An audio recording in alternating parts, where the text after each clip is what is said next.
Alright, well, what we're working on here is a 2014 Nissan Pathfinder. This is a V6 vehicle, and we're putting some brake pads on here, and mostly this is just a service type thing. These brake pads that were on here were in okay condition.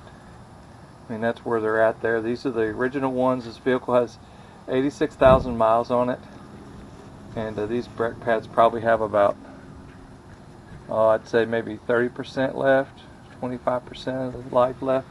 Anyway, so we got some Brake Best brake pads from O'Reilly, and as long as these kits, as long as it has the little seals in them, little shim kits in there, as long as it has that, it's cool. I think they're even a lifetime warranty item. But to get these little guys off, I usually just pry up on it like this. Comes off. Once you get that off, get the top one off of there. Once you get all those off, you can clean all this stuff up with a wire brush, and it's easier to take it off. I mean, if you want to, these two bolts that hold it on there, they're a 17 millimeter, and they're no big deal. But these other ones, I think these are like a 21 or so, pretty big. I'm not going to worry about taking those off. This is pretty clean. I'm going to clean up with a wire brush and compress these pistons here and get this thing back together. This is the front passenger side. Now, this vehicle lives off a dirt road, so it's going to have a lot of debris on it, and I'm going to need to clean this up well. It's had recent tires, so these are in pretty good shape from a discount. I'm going to need to check the rim. As you can see that there's lots of rust here, and there's no lubricant in the center, so sooner or later when they go through a lot of water and dirt, rust is going to build up here with similar metal corrosion, so I'm going to put some lubricant on here to keep that from getting worse.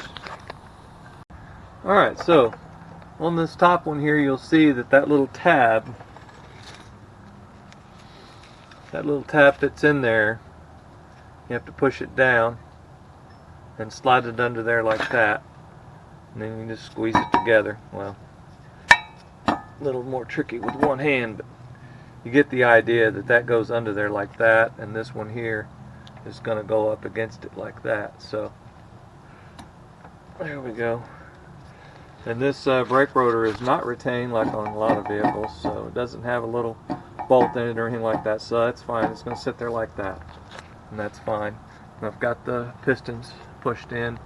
Now I've cleaned the gasket up a little bit. It's not in too bad a shape. Just make sure that there's no dust or dirt or corrosion or anything on the face of these that will prevent it from fitting flush. And we're looking pretty good. Alright, so I got that inboard one in there. I guess this is a good shot. I got the inboard one in.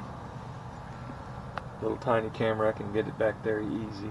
But that's what it's supposed to look like. This is a pretty simple deal. I'm going to set that caliper on there. Okay, so I got it all on there. Just make sure that you don't twist your brake line. Make sure that brake line is free, okay? So it'll mess it up if you twist it funny. Now when I had this bracket off, I checked the pins on both of these. I cleaned up these rubbers a little bit, not much, but I checked the pins, made sure they were free and that they had grease in them and they were perfect. That's always something you want to check. If these pins stick, you got lots of problems. So